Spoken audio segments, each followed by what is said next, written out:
हरिओम प्रिय दर्शकों, यदि आपकी वृषभ राशि या वृषभ लग्न है तो इस वीडियो को बहुत ध्यान से देखिएगा, समझिएगा, क्योंकि अब सबसे बड़ा दुर्योग बनने जा रहा है, सबसे भयंकर दुर्योग, जो कि दुर्योगों में से नंबर 1 पे आता है। ये दुर्योग को किमद्रुम योग कहा गया है।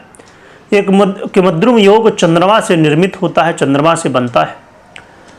अब 2 अगस्त की रात्रि 11:51 से ये दुर्योग प्रारंभ हो जाएगा और 7 अगस्त को शाम को 8:11 तक रहेगा, जो कि 5 तारीख को दोपहर में 11:22 तक इसका ज़्यादा प्रभाव देखने को मिलेगा। फिर 5 तारीख को 11:22 से दोपहर से और 7 तारीख के बीच का जो समय होगा उसमें इसका कम प्रभाव, दुर्योग का प्रभाव कम हो जाएगा। क्या इसमें ग्रह स्थिति है, कैसे दुर्योग बनता है, क्या हमें फल मिलेगा, क्या उपाय करना, इससे बचाव के लिए क्या करना है, सभी कुछ जानेंगे। क्या इसमें पॉजिटिव पॉइंट हमारे लिए हैं, क्या नेगेटिव पॉइंट है, सभी कुछ हम डिटेल में समझेंगे। तो वीडियो को बहुत ध्यान से देखिएगा। प्रिय दर्शकों, सबसे पहले ग्रह स्थिति को समझ लेते हैं। जैसे हमने समझा कि 2 अगस्त की रात्रि 11:51 से चंद्रमा वृश्चिक राशि में गोचर करना शुरू कर देंगे और 5 तारीख को दोपहर 11:22 तक ये वृश्चिक राशि पर रहेंगे। चंद्रमा वृश्चिक राशि में नीच अवस्था को प्राप्त हो जाते हैं, जो कि 3 अंश तक ही इनका प्रभाव देखने को मिलता है नीचत्व का, फिर मित्रवत फल देने लगते हैं। ये किमद्रुम योग और भी ज़्यादा प्रभावी हो जाएगा, निगेटिव फल देने वाला हो जाएगा, क्योंकि चंद्रमा नीच अवस्था को भी प्राप्त होंगे।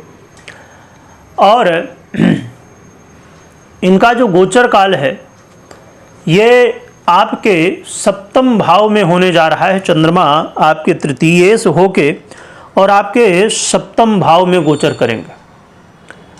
और यदि आपकी महादशा अंतर्दशा चल रही है चंद्रमा की और चंद्रमा पीड़ित अवस्था में है आपकी कुंडली में, या चंद्रमा इस समय आपके जो महादशा अंतर्दशा में है पीड़ित भी हैं, इसके अलावा देखा जाए तो यदि आपकी कुंडली में भी यदि किमद्रुम योग बना हुआ है या चंद्रमा शनि राहु केतु जैसे ग्रहों के नक्षत्र में है, या चंद्रमा किसी तरह अन्य दुर्योगों से घिरे हुए हैं, अन्य दुर्योग चंद्रमा द्वारा आपकी कुंडली में बने हुए हैं, तो ऐसी स्थिति में इसके दुष्प्रभाव और भी ज़्यादा बढ़ जाएंगे। पॉजिटिव पॉइंट हमारे पास क्या हैं उसे हम समझ लेते हैं। पहले 3 अगस्त से लेकर 5 अगस्त के बीच में जो है तो इसको समझ लेते हैं, फिर 5 से 7 के बीच में जो प्रभाव होगा उसे समझेंगे, स्थिति को समझते हैं। देखा जाए तो 3 तारीख से लेकर 5 तारीख यानी अगस्त में यहाँ पर स्थिति एक पॉजिटिव पॉइंट ये है कि चंद्रमा शुक्ल पक्ष के हैं। ये पॉजिटिव पॉइंट है हमारे पास, जिससे इस दुर्योग के प्रभाव को कम करेंगे। और इसके अलावा चंद्रमा से अष्टम में स्वयं देवगुरु बृहस्पति, जो कि सबसे शुभ ग्रह हैं, और फिर दूसरे नंबर के शुभ ग्रह शुक्र ग्रह भी यहाँ पर विराजमान है, जिसकी वजह से इस दुर्योग में कमी आ जाती है। तो ये भी हमारे पास पॉजिटिव पॉइंट है।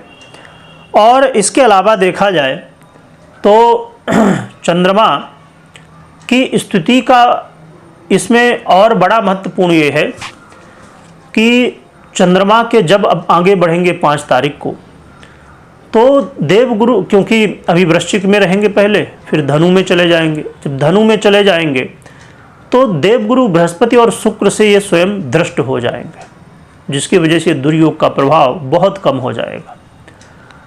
परंतु यहाँ पर माइनस पॉइंट क्या हो जाएगा कि चंद्रमा आपके अष्टम में चले जाएंगे और साथ में शनि से दृष्ट भी हो जाएंगे, तो यहाँ माइनस पॉइंट भी बढ़ रहा है।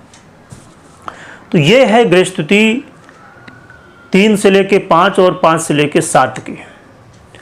क्या प्रभाव होगा इसका, कहाँ पर क्या सावधानी हमें रखनी होगी, सभी कुछ आइए जानते हैं। प्रिय दर्शकों, यहाँ पर सबसे ज़्यादा ज़रूरी है और इसका प्रभाव सबसे ज़्यादा देखने को मिलने वाला है आपके मन में, क्योंकि चंद्रमा मन का कारक है और आज के समय में राहु का बड़ा प्रभाव है। इसकी वजह से राहु, क्योंकि सोशल मीडिया और सोशल मीडिया का बड़ा प्रभाव, अक्सर लोग सोशल मीडिया से जुड़े हुए हैं और आज के समय में लोग अपने मन के मनोरंजन के लिए ही ज़्यादातर कार्यों को करते हैं। अध्यात्म, तपस्या, इनसे लोग दूर हैं, ज़्यादातर लोग, सभी लोग नहीं परंतु ज़्यादातर लोग दूर हैं। इसीलिए मन के मनोरंजन के लिए ही व्यक्ति सब कुछ जुटा रहा है और इसी वजह से कलयुग में और भी ज़्यादा प्रभाव इन दुर्योगों का बढ़ जाता है और आपके सीधे लग्न में ही दृष्टि डालेंगे, जिसकी वजह से आपका मन अशांत रह सकता है या आपको पहले से मानसिक कोई तकलीफ थी, बीमारी थी, मानसिक तनाव था, वो बढ़ सकता है।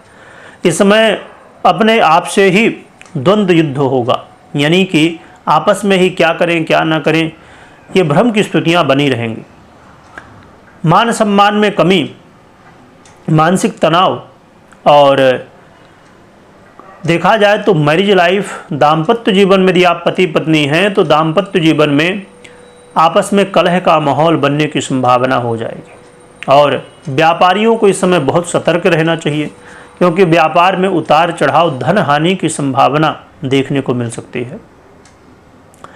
जो लोग पार्टनरशिप में व्यापार कर रहे हैं तो ऐसे में आरोप प्रत्यारोप लग सकते हैं, इसलिए विशेष रूप से सतर्क रहिए। इसके बाद चंद्रमा 5 तारीख को चले जाएंगे, 5 से 7 तारीख के बीच में आपके अष्टम में। तब आपको विशेष रूप से यात्रा में सावधानी रखनी होगी। लॉटरी, जुआ, सट्टा इत्यादि से संबंधित काम बिल्कुल भी मत करिए और अपने स्वास्थ्य का विशेष रूप से, चाहे 3 तारीख से लेकर 7 तारीख के बीच में पूरे समय आपको स्वास्थ्य का बहुत ध्यान रखना है।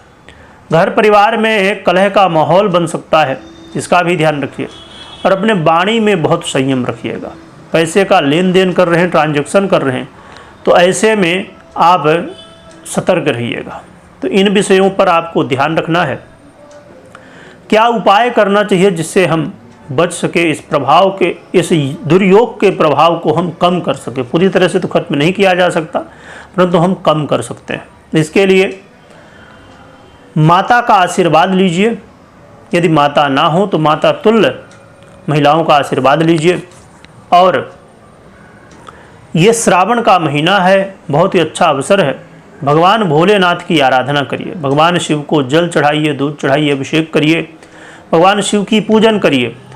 और सफ़ेद चंदन भी भगवान शिव को जब अर्पित करेंगे तो फिर अपने मस्तक में भी लगाइए। चांदी की चीज़ें धारण कर सकते हैं, चाहे वो अंगूठी हो, चाहे छल्ला आपके कड़ा हो, या जो भी आपके लिए ठीक लगे, तो चांदी की चीज़ें धारण कर सकते हैं। और रात्रि में जल्दी सोने की कोशिश करिए, सुबह जल्दी उठिए, अपनी दिनचर्या को बेहतर करिए। हर एक काम को करते समय एक सिस्टम के साथ जो जब करना है एक टू डू लिस्ट बना लीजिए और उसके हिसाब से करिए तो ज़्यादा बेहतर है, जिससे भ्रम की स्थितियाँ ना पैदा, मानसिक तनाव ना बढ़ने पाए। आप सफ़ेद चीज़ों का दान भी कर सकते हैं, चाहे वो दूध हो, चावल हो, शक्कर हो या अन्य सफ़ेद वस्तुओं का, सफ़ेद वस्त्रों का इत्यादि का आप दान भी कर सकते हैं। और जो हमने पहले अभी जाना, सबसे बड़ा उपाय है भगवान भोलेनाथ की आराधना, क्योंकि श्रावण चल ही रहा है, तो आराधना यदि करें तो बहुत ही बढ़िया है। तो ये आप उपाय कर सकते हैं, जिससे इनमें से कोई भी कर सकते हैं। भोलेनाथ की आराधना सर्वश्रेष्ठ होगी तो आपके लिए अच्छा रहेगा। और कभी कोई निर्णय लेना है तो मात्र गोचर के आधार पर नहीं, पर्सनल कुंडली विश्लेषण के बाद ही निर्णय लीजिए। वीडियो देखने के लिए बहुत बहुत धन्यवाद।